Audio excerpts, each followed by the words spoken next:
네, 반갑습니다. 안대리입니다. 오늘은 한국은 사채업자의 전성시대가 온다는 것에 대해서 간략하게 말씀을 드려보고자 하겠습니다. 우선은 현재 지금 무슨 일이 일어나고 있는지에 대해서 아직도 감을 좀 못 잡고 있는 분들이 되게 많은 것 같아요.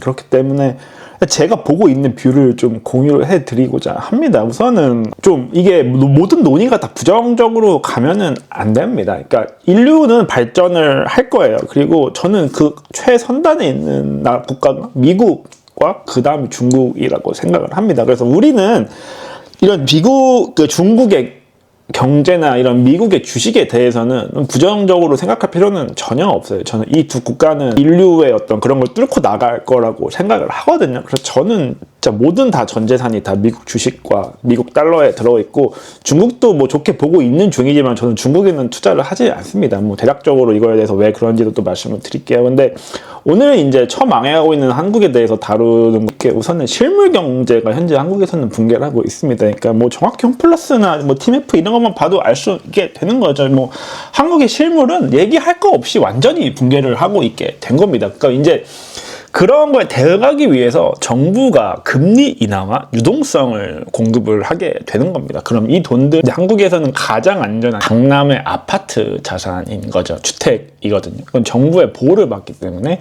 그쪽으로 들어가게 됩니다. 정부의 보호를 받는 거는 한국에 국채가 있고 강남에 아파트가 있어요. 근데 수익률은 강남 아파트가 더 높기 때문에 일로 들어가고 있는 거거든요. 근데 이게 어떤 과정을 통해서 이런 금리나 유동성 공급이 실물 경제의 붕괴를 막느냐, 바로 리파이낸싱이라는 거를 합니다. 그러니까 좀 세련된 용어로 리파이낸싱을 하는 거고, 좀 막 얘기하면 그냥 돌려막기입니다. 즉 한국의 민간 주체들은 지금 GDP 대비 뭐 공식 통계로는 200%, 여기에서 이 신용 경색을 막기 위해서 이 리파이낸싱을 하고 있게 되는 겁니다. 예. 현재 그런 상황인 거. 그렇기 때문에 이 돈이 만약에 시중의 유동성이 엄청나게 부족하다면 리파이낸싱을 못해서 다 모두가 파산을 하게 되겠죠. 근데 그거를 막기 위해서 현재 한국 정부는 막대한 유동성을 공급을 하고 있게 되는 겁니다. 제가 이제 이거는 저랑 같이 이제 얘기하는 분 중에서, 지난분 중에서 그분은 이제 이런 강남 아파트에 신고가 나오는 걸 되게 보는 걸 좋아하시는 분이 있거든요. 저도 이제 이걸 보면서 좀 이런 생각이 들더라고요. 아, 한국이 확실하게 망해가고 있기는, 이러한 과정이 놓여 있는 거고. 그게 또 여기서도 나오고 있습니다. 이제 강남 아파트가 오르는 것도 그런 현상을 보여주고 있는 거고요. 이거는 이제 제가 만들어 본 통계인데, 한국의 M2 유동성이 있습니다. M2 유동성이라는 거는 뭐 시중에 있는 돈의 총량을 뜻하는, 물론 약간 개념이 다르긴 합니다. 근데 그냥 쉽게 얘기해서 시중에 있는 돈의 총량이 되는 겁니다. 뭐 대출을 받으면 그 대출에서 제 통장으로 들어오면 그것도 유동, 그런 것들이 다 포함된 개념이 되는 거거든요. 근데 이제 한국의 M2 유동성, 시중 화폐 총량을 한국은행이 보유한 외환보유고로 나눈 게 이 파란 색깔이고요. 그리고 이 빨간 색깔은 원달러의 환율이, 이게 보세요. 지금 똑같이 움직이거든요. 그러니까 원달러 환율을 낮추기 위해서는 굉장히 간단합니다. 이 한국의 M2 유동성을 줄이거나 아니면 외환 보유고를 확보하게 하면 됩니다. 그러니까 이 외환 보유고를 많이 확보하려서 산업의 구조 조정을 하고 경쟁력을 구상한다는 게 맨날 이창용 총재가 얘기하는 구조 개혁이 되는 거고요. 그리고 한국의 이 M2 유동성을 줄이는 거는 이제 내수 경제에 망할 경우 망하게 두고 부동산 가격을 하락을 시키자는 그런 말이 되는 거죠. 근데 둘 다 지금 안 하고 있게 되는 거죠. 그럼 그것들은 다 원달러 환율에 나타나게 됩니다. 중장기적으로. 그렇기 때문에 현재의 원달러 환율은 여기서 뭐 조금씩 왔다 갔다 할 수 있겠지만은 굉장히 적정 가치라는 생각이 들고요. 저는 올해 안에 1,500원이 넘을 거라고 보고 있습니다. 뭐 상반기든 하반기든 간에. 내년에는 1,600원이 아마 넘어가게 될 거예요. 그렇게 갈 수밖에 없는 구조의 그래서 이게 지금 한국의 실물이 왜 붕괴를 하고 있는지를 봤을 때는 막대한, 그러니까 뭐 고령화와 뭐 소득 이런 거 얘기는 오늘 전혀 안 하겠습니다. 그냥 딱 부채 관점에서만 얘기를 할게요. 물론 나머지 두 개도 엄청나게 심각한 상황이 됩니다. 근데 한국의 부채는 현재 어마어마한 수준이 되는 거죠. 이것들에 대해서 리파이낸싱 작업이 일어나요. 왜냐면 리파이낸싱이 못하면 파산이거든요. 파산은 하기는 싫은 거예요. 정부 입장에서는. 그렇기 때문에 이걸 계속 리파이낸싱을 시켜주는 과정에 있게 되는 겁니다. 그렇게 됐을 때 이게 지금 성공적으로 일어나고 있나? 전혀 그렇지 않죠. 예, 이게 결과적으로는 실패를 하고 있다는 거를 좀 보여주는 부분들이 제가 그거는 이 영상 마지막에 좀 설명을 그렇게 됐을 때 이 한국의 막대한 부채가 리파이낸싱을 하는 과정에 있어서 이제 굉장히 활약을 하는 기업들이 있습니다. 혹시 이분을 알고 계시나요? 이분이 이제 메리츠 금융그룹의 그 회장이시거든요. 오너라고 하는 거고, 이분이 이제 이번에 이재용 삼성 회장을 제치고 주식 1등이 됐습니다. 주식 부자 기준으로. 근데 이제 정확히 메리츠가 어떤 일을 하는지를 간략하게 말씀을 드리면은 사채업자예요. 대기업, 중견기업을 상대로 기업 금융을 하고 그걸 바탕으로 해서 고금리 이자를 받습니다. 그렇게 돈을 버는 기업이거든요. 근데 그 성과가 정말 어마어마했습니다.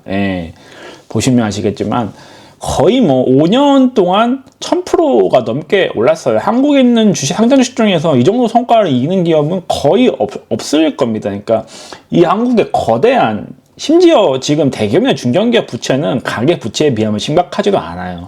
물론 여기도 굉장히 심각하죠. 근데 그런 순간에서 이제 이 메리츠가 그런 중견 대기업급 이상에서 이런 기업 금융에서 사무 사채를 하면서 돈을 어마어마하게 벌게 됐던 그 그룹의 어떤 구조는 굉장히 단순합니다. 우선은 굉장히 높은 금리를 걸게 됩니다. 그리고 조건이 굉장히 복잡해요. 막 PRS 근데 그거는 중요한 건 아니고요. 그냥 그 기업의 모든 걸 다 빨아먹는다고 생각을 하시면 됩니다. 담보 가치나 상환 이런 거에 있어서 가장 안전 장치를 수없이 많이 걸어두는, 왜냐면은 메리츠가 참여하는 딜들은 굉장히 위험하기 때문에 굉장히 높은 금리가 받을 수 있게 되는 거고요. 대신에 메리츠는 자체적으로 어떤 리스크에 대해서 해지를 하게 되는 거거든요. 메리츠 금융그룹의 연결 이자 수익은 21년 2조, 23년 3조, 24년 4조로 크게 뛰었다고 합니다. 24년에는 4조 200억을 거뒀다라고 하고, 실제로 22년 유동성 위기에 빠진 롯데건설에 1.5조의 자금을 투입하면서 13%에 달하는 이자를 엠캐피탈에는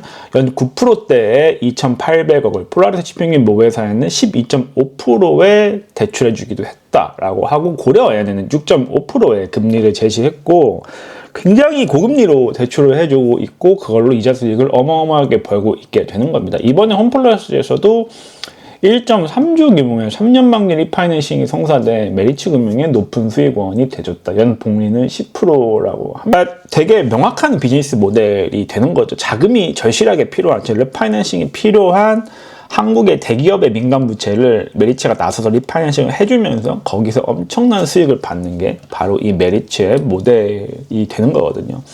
그 과정을 통해서 메리츠의 대표가, 즉 오너가 한국에서 부자 순위 1등이 된 겁니다.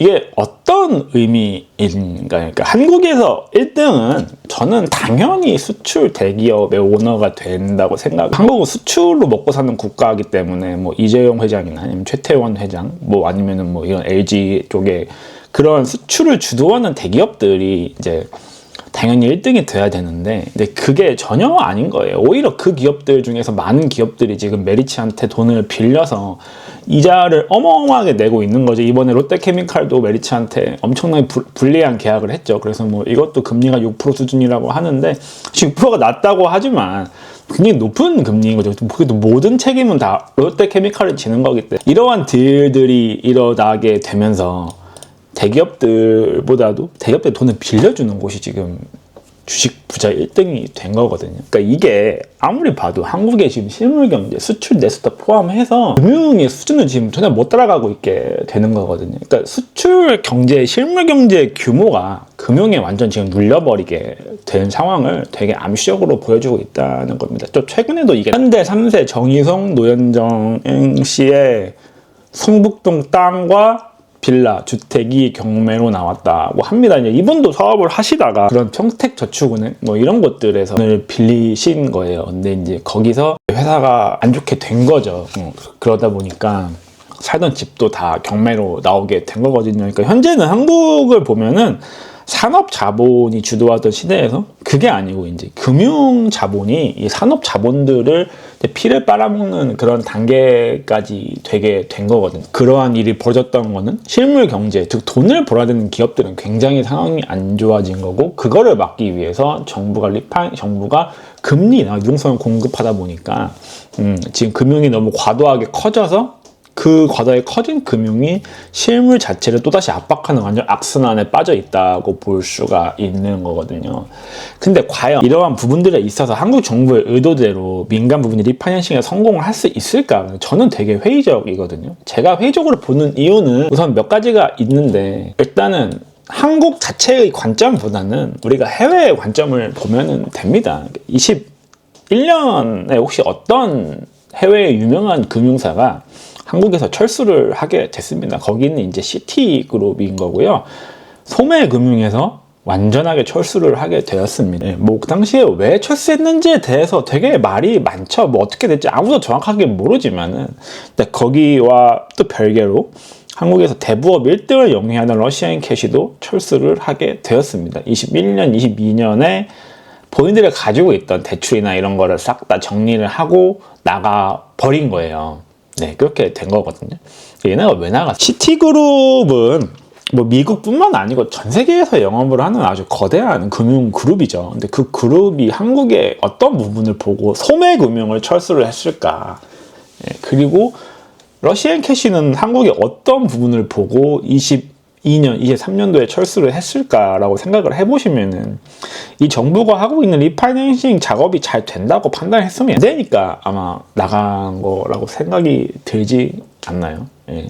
현재 그나마 가계에 비해서 양호한 대기업들도 지금 완전 메리츠나 이런 곳들을 보면은 고금리를 내면서 영업이익을 다 뜯기고 있죠. 근데 아마 이것도 얼마 못 갈 겁니다. 왜냐면은 사업이 잘 돼야지 이자를 낼 수 있는 거거든요. 지금은 이제 이런 돈을 쓰기 시작한 롯데케미컬이나 롯데건설, 뭐 SK 에코플랜트 이런 데는 저는 조만간 결과가 나올 거라고 보게 됩니다. 지금은 시간을 끌고 버티는 거, 리파이낸싱이 되면서. 근데 결국엔 이 리파이낸싱 되는 건 돈은 갚아야 되는 건데, 이거 과연 갚을 수 있을까요? 저는 좀 많은 회의가 들려요. 이것보다 상황이 훨씬 더 안 좋은 한국의 민간 부분은 이렇게 유동성을 공급을 하고 금리를 낮춰도 지금 뭐 카드론 이런 게 지금 사상 최대죠. 연체도 사상 최대가 된 거고. 그럼 결국에는 이런 리파이낸싱을 해줄 주체가 정부도 있겠죠. 정부가 왜 자꾸 이런 뭐 특례 보금자리론, 뭐 신생아 뭐 특례론 이런 걸 만들어서 왜 계속 민간이 가진 부동산 부분에 있어 리파이낸싱을 계속 해줄까요? 그걸 리파이낸싱을 안 해주면은 다 터지기 때문이거든요. 다 터지게 됐을 때는 금융권도 엄청난 손실을 입게 되겠죠. 그런데 모든 부분을 다 정부가 케어할 수는 없습니다. 그럼 반대로 얘기를 해서 저는 이 부분을 사채업이 메울 거라고 봐요. 일본과 같이. 일본도 이제 만화를 보면은 사채꾼 우시지마라는 게 나오죠. 근데 그 다음에 뭐 그 도방뭉시로 카이지 뭐 이런 거를 봤을 때 이 빚에 몰린 사람들이 이런 말도 안 되고 이상한 게임에 참여를 하거나 아니면 사채꾼한테 돈을 빌려서 어떻게 파멸해 나가는 거에 대한 부분이 되게 잔인하게 그려지게 됩니다. 근데 일본의 가계 부채는 사실 한국에 비하면 진짜 아무것도 아니고 절반도 안 되는 수준입니다. 실제적으로 봤을 때. 그런 일본에서도 경제가 몰락을 하면서 이런 참혹한 일들이 많이 벌어졌는데, 그것보다 한 3배는 매운맛인 한국의 경제에서는 저는 이런 사채꾼이나 이런 제그룹 같은 곳들이 얼마나 많고 얼마나 커질까 진짜 무섭거든요. 뭐 이거 시간이 되시는 분들은 이 만화를 한번 보세요. 근데 보시는데 술 같은 걸 받아서 막 이렇게 무모하게 도박하고 투자 같은 것도 솔직히 좀 저는 굉장히 자제하면 좋겠습니다. 그러니까 지금은 이 정부의 의도는 그거예요. 그러니까 대출을 받아서 이런 고위험 자산시장에 뛰어들기를 정부는 원하고 있습니다. 예, 그래야지 경제가 조금이라도 덜 침체로 가니까. 근데 반대로 해야 되는 거거든요. 정부가 원하는 방향이 아니고 우리는 대출을 없애고 상환하고 현금 흐름 중심으로 건전하게 생활을 해야 되는 겁니다. 그리고 이 붕괴 직전인 한국의 금융 시스템에 돈을 두는 게 아니고 가장 안전한 미국의 달러, 금, 뭐 비트코인 같은 것도 있고 아니면은 뭐 주식 자산, 미국의 주식 자산 이런 걸로 자산을 옮겨놔야 되는 겁니다. 기본적으로. 이제 한국의 금융 시스템은 취업자가 가장 위로 이미 올라간 게 보이고 있는 거잖아요. 예, 그거를 주도를 하는 메리츠 종금이 주식 부자 1등이 됐다는 거는 이제 거의 경제가 거의 마지막까지 왔다게 되는 겁니다. 이제 아니 결국 사채라는 거는 경제를 민간 경제를 뜯어먹고 사는 거잖아요. 근데 얼마나 많이 이걸 뜯어먹었으면은 주식 부자 1등이 됐겠습니까? 반대로 지금 재벌도 파산을 하고 있는 상황인 거거든요. 진짜 얼마 남지 않은 굉장히 큰 시그널이 될 겁니다. 근데 얼마 남지 않았던 건 어떤 의미냐? 첫 번째, 원화의 대폭적 평가 절하가 아마 일어날 겁니다. 반대로 정부가 지나치게 과도하게 개입을 하게 된다면. 근데 이게 지금 과연 그런 거를 원화가 뭐 기축통화라느니 뭐 25만 주장하니 그런 정치인이 득세하는 것과 되게 무관하지 않게 되는 거예요. 물론 그 사람 자체가 뭐 포퓰리스트인 것도 있지만 그게 중요한 게 아니고 누가 되든 똑같은 비슷한 정책을 하게 될 겁니다. 이 과도한 게 많은 민간 부채를 리파이낸싱 안 되니까 털어버리기 위해서는 대규모 원화의 평가 절하를 원하는 방향으로 결국 그렇지 않고 민간 부분의 파산을 이제 유도를 하거나 금융기관의 파산을 유도하는 방향으로 간다? 그렇게 된다면은 진짜 이런 사채꾼, 깡패, 이런 제그룹 같은 곳들이 어마어마하게 득세를 하게 될 겁니다. 둘 다 어디로 가든지 사실 지옥이에요. 예, 어디로 가든지 사실 좋은 길은 없습니다. 근데 뭐 이 가운데 길로 갈 수도 있겠죠. 원화의 중폭적 평가 절하라든가 아니면 이런 사채들의 대규모 부양이라든가 뭐 어떤 부분으로 갈지는 아직은 명확하지 않아요. 사실 둘 다 피할 수 없는 길이 될 겁니다. 이미 너무 명확하게 지금 보여주고 있는 상황이기 때문에 이 마지막 이 제그룹 회장님은 이분이 이제 도박무시로 카이제에 나오는 제그룹 회장님인데 도박을 왜 하냐는 말을 하시죠. 이분이 도박을 통해서 돈을 어마어마하게 버신 분인데 이렇게 말씀을 하십니다.